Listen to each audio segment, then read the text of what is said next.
നിങ്ങൾ എത്ര ബേജാറായിട്ട്? വീട്ടിലേക്കാ. എന്തേ? അടുക്കളയിലുള്ള കൊടുവാളും കത്തിയും ചെരവേലെടുത്ത് മാറ്റി വെക്കണം. ചെക്കോ സ്കൂൾ വിട്ട് വരാനായേ. അതിനെന്താ? നീ കഴിഞ്ഞ ദിവസം കണ്ടില്ലേ? കണ്ട ചപ്പും പുല്ലെല്ലാം വലിച്ചു കയറ്റിട്ട് പുതുപ്പാടിയില് സ്വന്തം ഉമ്മാനെ വെട്ടിക്കൊന്ന്.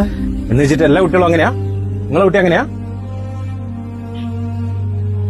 അങ്ങനെ ആവൂലെന്നാരാ പറഞ്ഞ? രാവിലെ നമ്മൾ സ്കൂളിലേക്ക് കോളേജിലേക്ക് എന്നൊക്കെ പറഞ്ഞിട്ട് പിള്ളേരെ പറഞ്ഞേക്കും. അവര് വൈകുന്നേരം തിരിച്ചു വരുന്നത് അതേപോലെയാണെന്നുള്ളത് മുമ്പൊരു വിശ്വാസ. സ്വന്തം മോന്റെ കൈകൊണ്ട് എപ്പോഴെങ്കിലും മരിക്കുന്ന ആ ഉമ്മ എപ്പോഴെങ്കിലും വിചാരിച്ചിട്ടുണ്ടാവും.